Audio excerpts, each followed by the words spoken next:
after him, he is there with arms wide open. And the more you seek him, the more you find him, the more you find him, the more you love him. Come sit at his feet this morning and bask in his presence.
not stand in your way.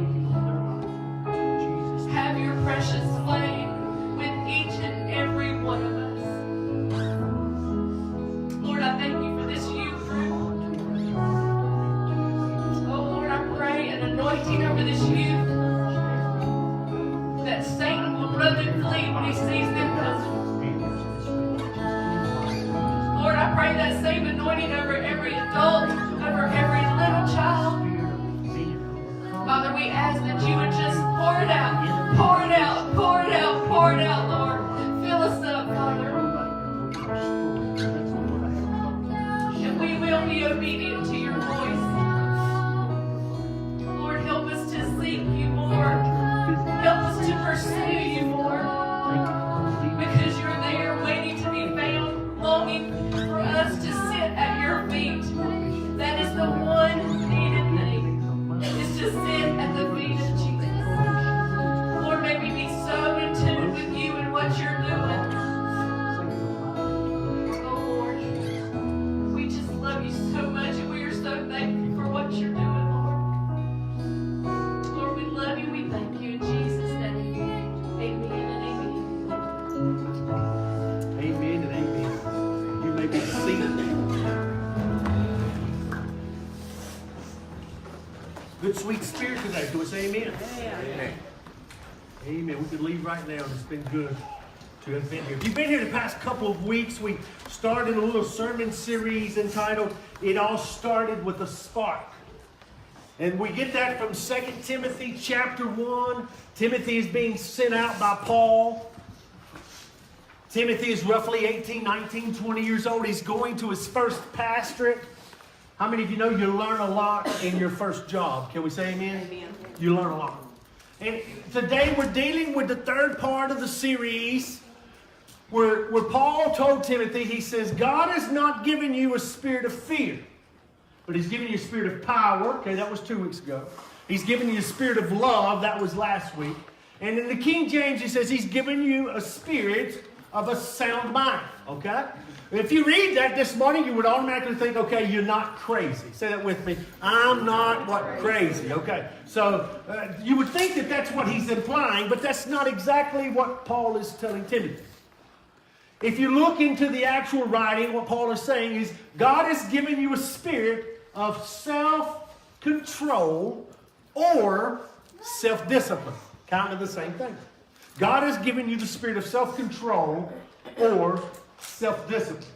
How many of you know sometimes in life we don't always make the best or the right decisions? Can we say amen? Amen. I'm reminded one day when Caroline was about 6 years old.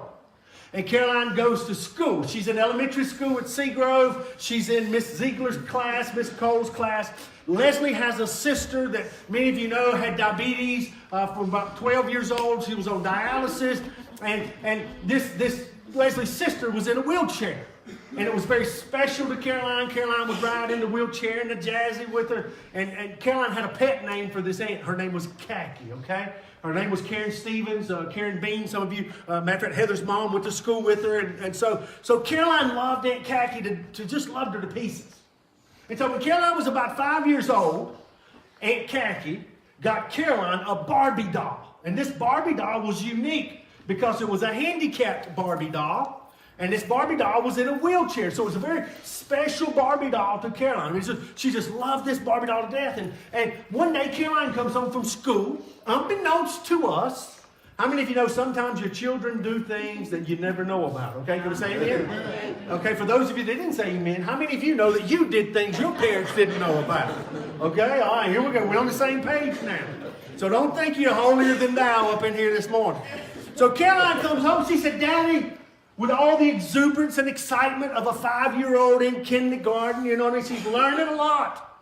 She pulls out this rock. Now, to me, looks like she went out in the driveway and picked up a number 5 rock out of the driveway. And she comes in. She said, Daddy, would you look at this? I said, what is it, Daddy? She said, it's a magic rock.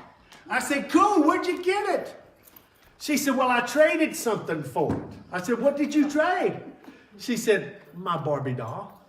So she has taken her cherished Barbie doll, Because this child at school told her that there was this special magic rock that wasn't magic. But she was convinced at the ripe age of 5 years old that this was a special magic rock. And on the inside of her, she could not contain her self-control and found herself at the age of 5 in a negotiation process to get something that wasn't necessarily hers, but she had the desire to have it, but didn't have the self-control to say no. So she got stooped into trading a very valuable piece of sentimental thing that was close to her for a magic rock that never did, guess what? Magic. Anything. I said, God, why did you trade something so special for this rock? And she said, because they told me it was magic.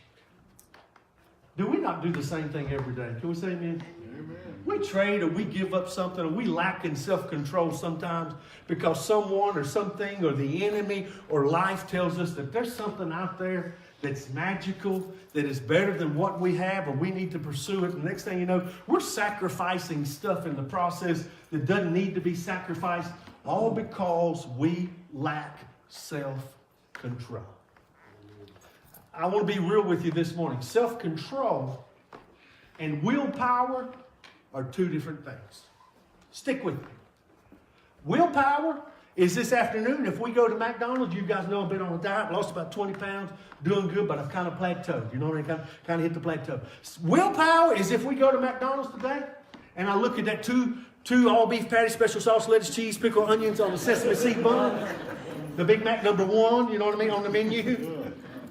I have a craving for Big Macs, okay? So if we go to McDonald's and I get the chicken sandwich or the chicken salad over the Big Mac, that is willpower, okay? Willpower is being able to tell yourself no in some of the frivolous things of life that at the end of the day may not matter to anyone that's around you.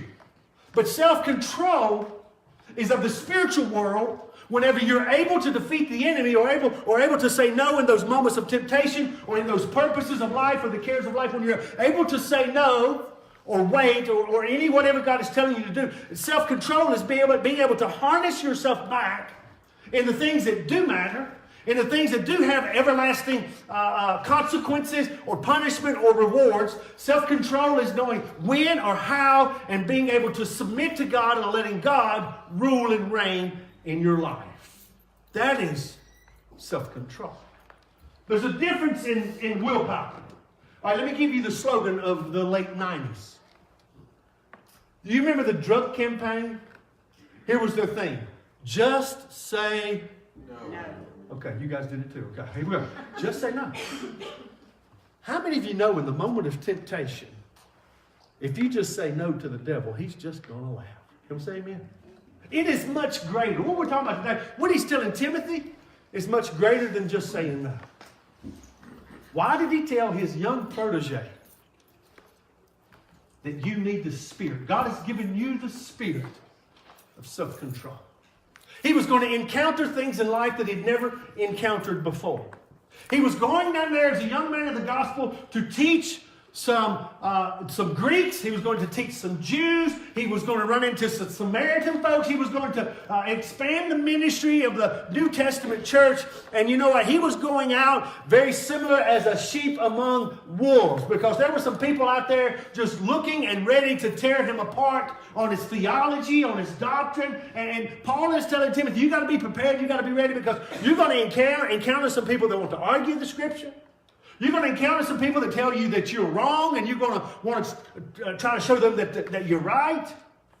You're going to encounter a new temptation, maybe, that you've never dealt with before. And sometimes in life, the greatest thing that we can ever do when the flesh and the world is telling us yes is to look it square in the eye and just say no. Just say no.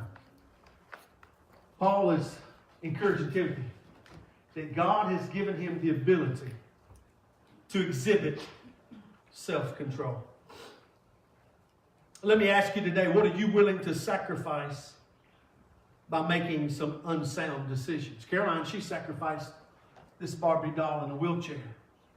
But for you, the stakes are much higher I've literally watched people neglect and destroy relationships, friendships, their journey with Christ, and all these things, maybe even a marriage, while making an unsound decision in life. You know, self-control goes much deeper than just sin or no sin, and temptation and no temptation. It wouldn't be wrong for me to necessarily go tomorrow, find Toby or Bill, and go buy me a brand new spanking truck, as long as the bank would qualify me and allow me to buy it. It may not necessarily be wrong for me to do that. It may not be a sin for me to do that, but may it be wise in my life. Are you with me? Say amen.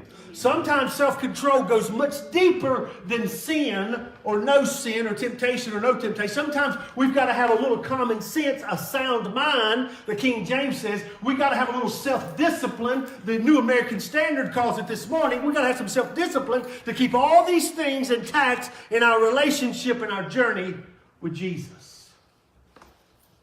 And he's telling Timothy, listen, you got to be smart when you go down there.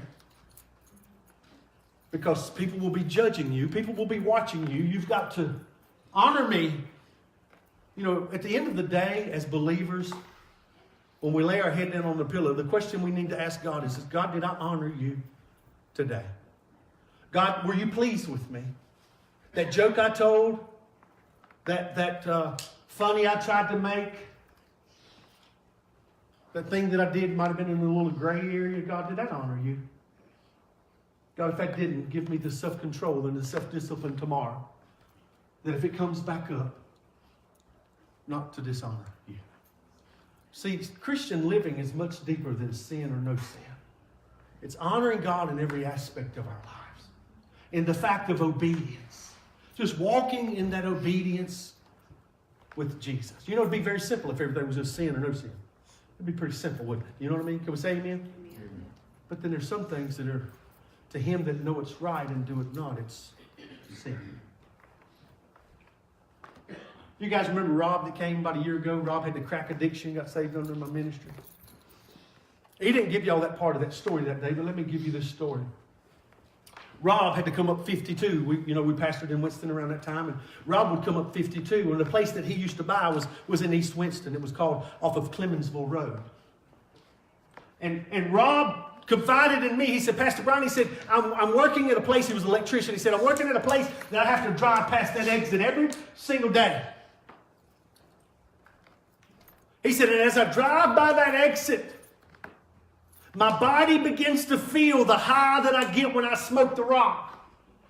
And my body begins to jitter and tense up, and my mind begins to think about pulling off that exit and going by the crack house and seeing my dope man and getting that $20 rock and hitting it and firing it up and chasing it all night. He says, and as I get closer to that Clemensville Road, I begin to shake, and everything on the inside of me just begins to control me. What do I need to do? I said, you need to take a different road home.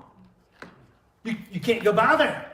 You got to establish a self-discipline that will help you in the process of negating that opportunity of giving in with that sin is concerned. You know, sometimes we don't understand what other people struggle with in their self-control. But if we're honest this morning, everybody in this building, somewhere in our life, we deal with a craving, we deal with a temptation, we deal with an adrenaline rush, we deal with something on a regular basis, day in and day out, that we all need to control. Can we say amen? Amen. It can be the pursuit of life, the pursuit of riches, the pursuit of stuff. It can be pride, it can be all kinds of things. We're in pursuit of those things. And they kind of control our minds. You know what? Self-control is much more deeper, as I said earlier, than sin. What about the self-control and self-discipline of our emotions? Or you come to church and be the best Christian you want to, but if you fly off the handle at the gas station and the restaurant every time somebody makes you mad, you're not doing Jesus any good. Can I get a witness? Amen? Yep. Come on. You think they're going to come to Browers? Because they know that's where you go. And when I walk in there with my t-shirt and I say I'm the pastor, they're thinking, some pastor he is. What about the self-control of our thoughts? Self-discipline of our thoughts, our emotions. just the aspect of being the obedient Christian that God's called us to be. He's telling Timothy, you know what? Having the spirit of self-control is not within you. Let me say that again. It is not natural for you to have self-control. Let's go back to where Satan fell from heaven, where Lucifer fell from heaven. If it was natural for us to have self-control, without the power of Christ in us, there are people that would not have made some of the decisions that they've made by not letting Christ be a part of it. And Lucifer's was pride. He said, I'll exalt my throne in the high north. God said, oh, no, you won't. He kicked him out. Not just Lucifer himself, but how many angels? 1/3 of all of the angels fell with Lucifer himself. That's where demons come from. There's only one Satan, and he is not omnipresent. He can't be everywhere, every place, every time. He is not all-knowing. He is not equal to Jesus. There's some theologians that teach that. He is not equal to Jesus. He can't be everywhere, but he's got agents that are called demons, and they're working on you today. And they're doing all they can to destroy us. Self-discipline. He told Timothy, he says, you're going to need to control some things in your life. 2 Peter chapter 1 says this, verse 5, for this very reason, make every effort. Make every effort. That's what Peter's saying. Make every effort. You don't think Peter knew what it was like to have self-control? When Jesus told him, you're going to deny me, he said, oh, no, I'm not. I'm going to follow you to the very end. He says, Peter, you don't know what you're thinking about. You don't know what you're talking about. Before tonight, before the rooster crows the third time, you're going to deny me. He said, I don't think so, Jesus. And now you got Peter telling you today, Browers, listen to me, you make every effort. Listen to what Peter says. This is one of the highlights in the book of Peter, chapter 2. You make every effort to add to your faith goodness, to goodness knowledge, and to knowledge, guess what? Self-control. Self-control. Even I put the babies to sleep. Self-control. He says, and perseverance, godliness, and godliness, mutual affections, and mutual affections, love.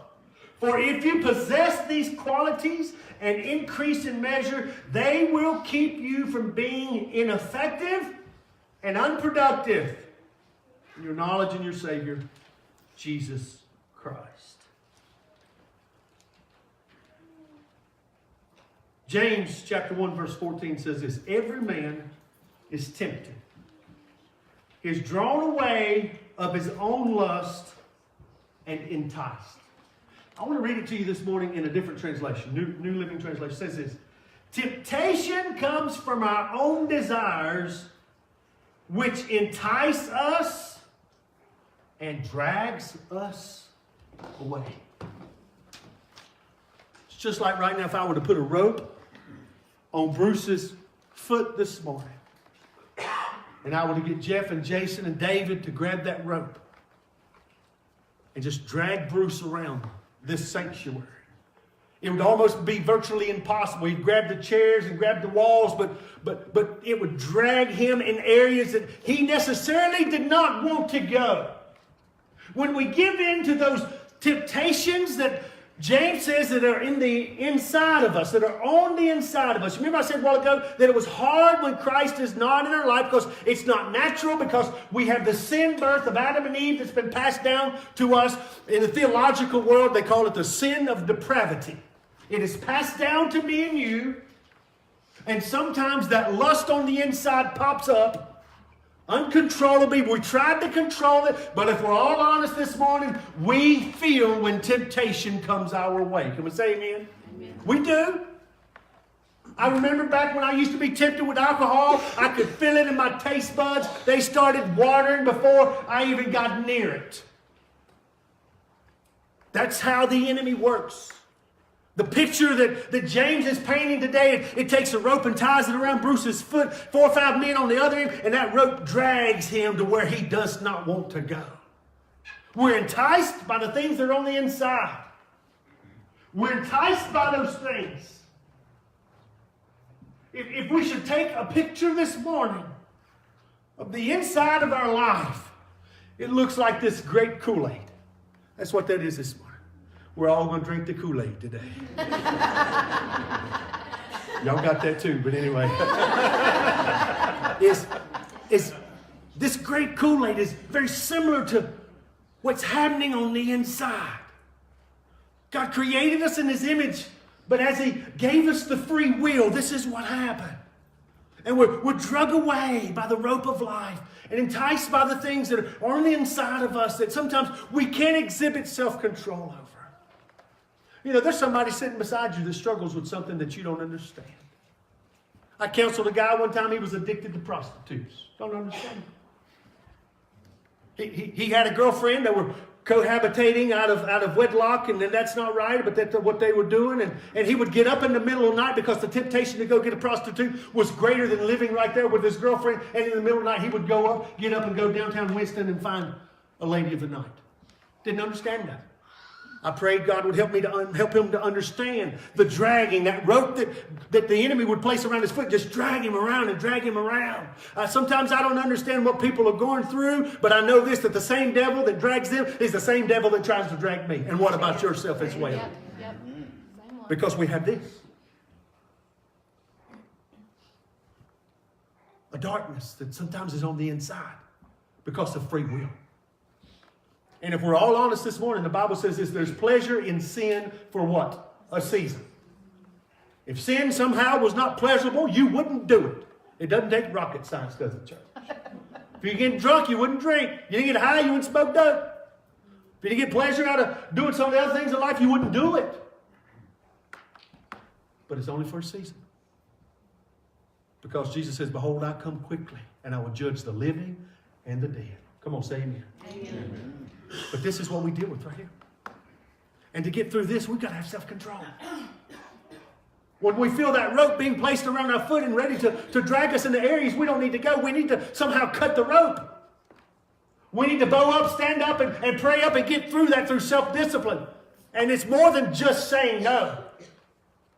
You're not going to be able to just say no on Friday if you hadn't spent Monday, Tuesday, Wednesday, and Thursday with Jesus. Can we say amen? That's right. When Friday gets here, you're going to be right up in there participating with whatever the world wants you to do. And let me be real with you this morning. If I hadn't left some of my old friends behind, I'd probably be doing some of the same things I used to be doing and not in front of you today. Mama said if you run with dogs, you get fleas.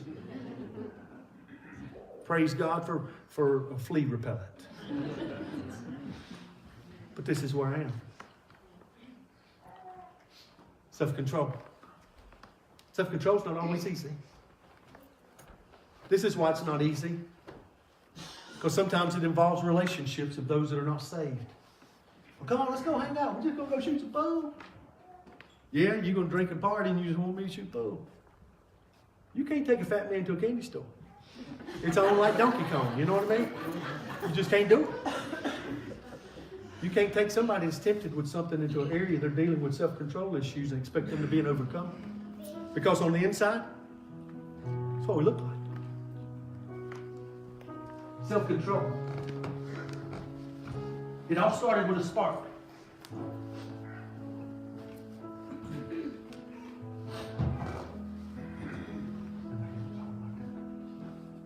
But you know, the beautiful thing about the spark is this.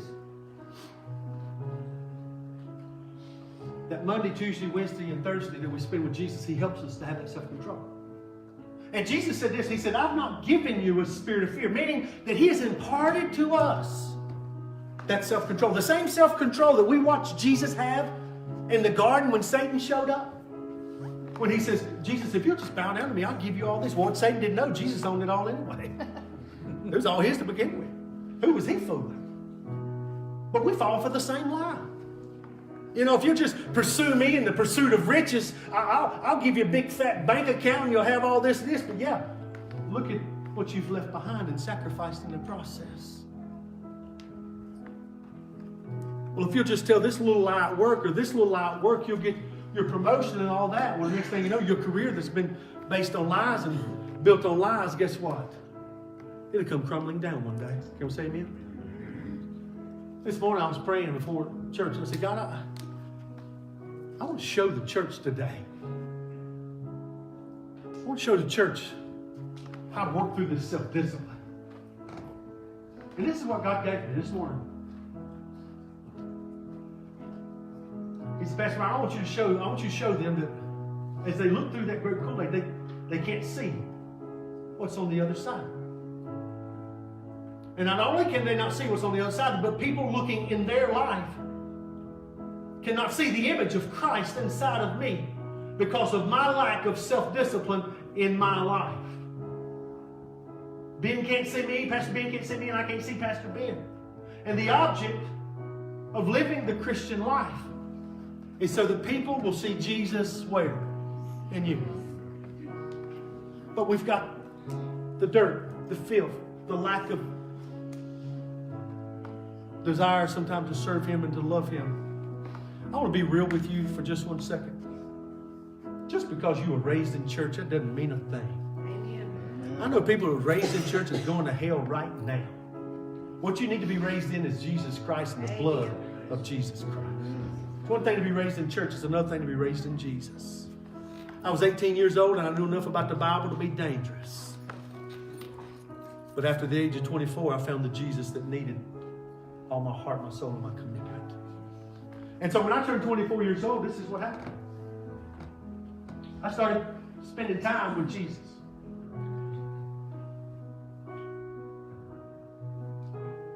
And as I started spending time with Jesus, Jesus says, you know, Brian, I've not given you a spirit of fear, but I've given you a spirit of power, love, and a sound mind. And as God began to pour Himself inside of me,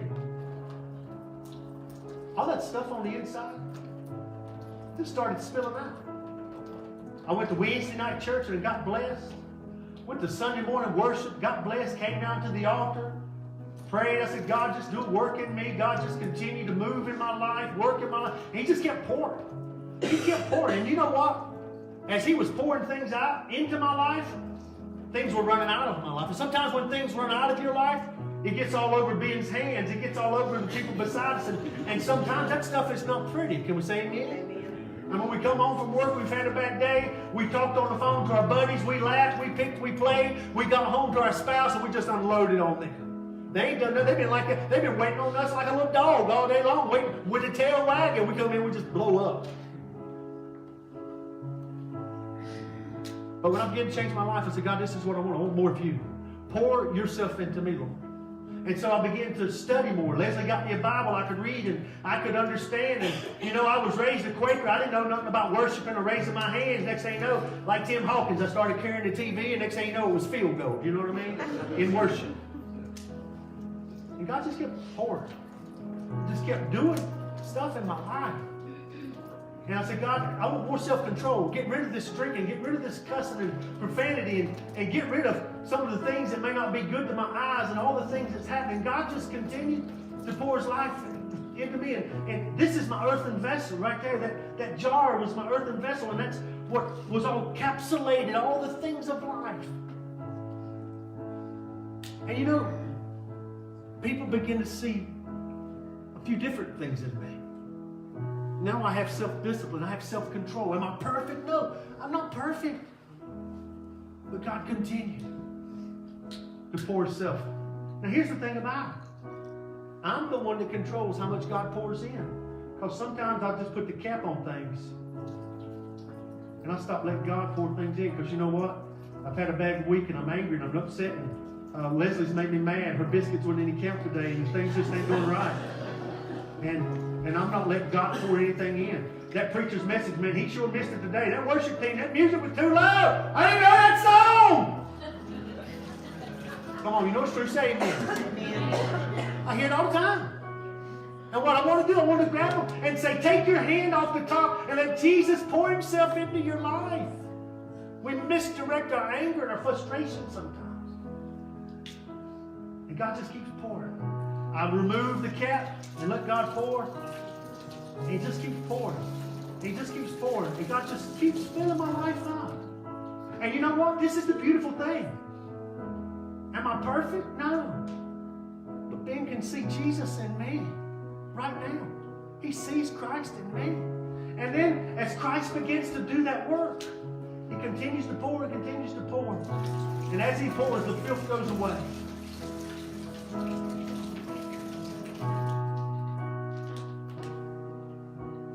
And what controls how clear it gets is how much I let Jesus put in my life. Can we say amen?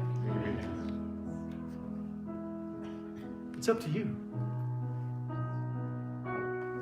He's wanting to pour into you today the power of love, the spirit of power, the spirit of self-control. That's what God's wanting to do in you today.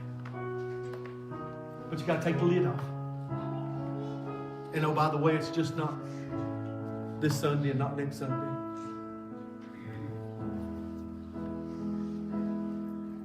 It's Monday morning.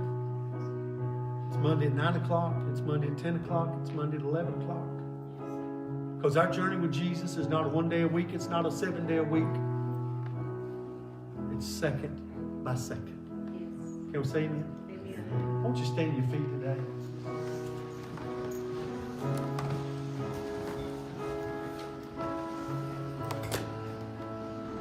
I don't know where you're at with your journey with Christ. But I know this. He wants to meet you. I got a feeling